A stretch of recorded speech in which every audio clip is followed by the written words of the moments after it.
ilaa yaa nama amma sagalee waamichaa kana dhaga'aa jirtu baga gammadu ati dhugumatti nama carriiqanis haga dhumaatti sagalee waamichaa kana dhaggeeffadhuun dhaamsa keenya. Badee namni galeera abbaan nasi mateera diinummaan narra cabee mucaa Yesuus ta'eera. Badee namni galeera abbaan nasi mateera diinummaan narra cabee mucaa Yesuus ta'eera. Yesuus Kiristoos bara baraan gooftaa. Halleluuyaa. Sagalee Waaqayyoo yeroo dubbatu akka kana jechuudhaan ni dubbata. Ergaa Qorontos isa duraa boqonnaa 1 lakkoofsa 28 nuyi garuu Kiristoos isa fannifame in lallabna jedha. Biyya kakuu gosa nanaala dachafdachiifamte nanaala biyya kakuu gosa nanaala Yerusaalema nanaala biyya kakuu gosa nanaala dachafdachiifamte nanaala. Shalom, shalom, shalom. Nagaa caalum nagaa Waaqayyo Waaqa jiraata isiniif baay'atu. Dhaloota online churchii hundumaa oduu gammachiisaa waldoota online churchii keessaa waldaan ibsituu ifa Kiristoos idil addunyaa qabattee as baate dhagaa dhaggeeffadha. Maarree waldaan ibsituu ifa Kiristoos idil addunyaa konfiraansii hafuuraa guddaa qopheeffattee isin gidduutti yoo argamu gammachuu guddaatu itti dhaga'ama.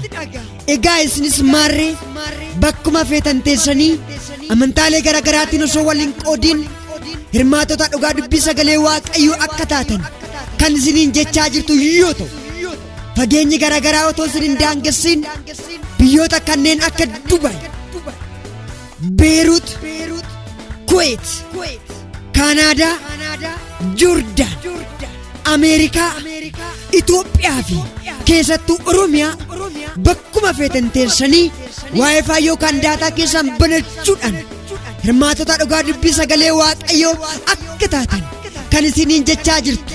Ammas irra deebi'uudhaan waldaa ibsituu ifa Kiristoos idil addunyaadha.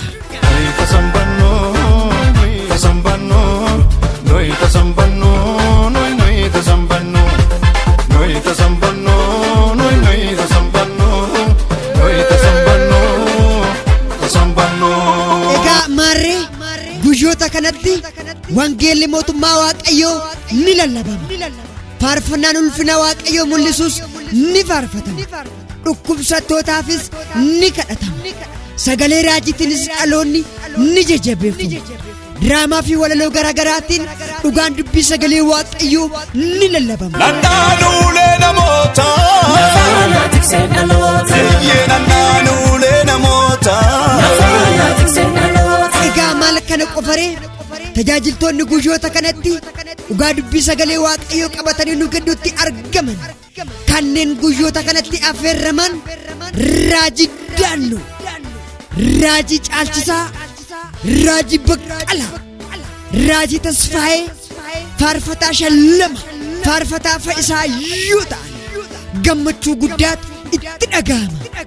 Egaa maal kana qofaree gaggeessitoonni waldaa ibsituu ifa Kiristoos idil addunyaa gaggeessituu faarfattuu Boontuu, gaggeessituu Geexee, gaggeessituu Bilisee, gaggeessituu Tigistii yoo ta'an ammas irra deebi'uudhaan baga gammaddan baga walumaan gamman. Eeyyamameera jiraachuun magaalaa Tsiyooniin boqochuun eeyyamameera. Eeyyamameera jiraachuun magaalaa Tsiyooniin boqochuun eeyyamameera. Eeyyamameera jiraachuun magaalaa Tsiyooniin boqochuun eeyyamameera. Egaa maal kana qofaree waldoonni guyyoota kanatti dhugaa dubbii sagalee Waaqayyoo dhaga'uudhaaf nu gidduutti argaman waldaa wabii dhalootaa, waldaa humna abiddaa fi waldaa Waaqayyoo jiraataadha. Egaa maal kana qofaree guyyaa sagantaan kun itti qophaa'e gaafa guyyaa tokko ji'a 2023 waan ta'eef egaa toorri bilbilaa keenyaa karaa waatisaappii isinitti nu argachuu dandeessan 97 15 duwwaa 839 irratti haloo jechuudhaan nu argachuu dandeessu. Sagantaa gaarii akkuma sagalee waamichaa kana dhaggeeffatteen dhalootaaf shir godhi jechuun dhaamsa keenya. Eessan jedhamtu bakka hunda jirta waraana malee.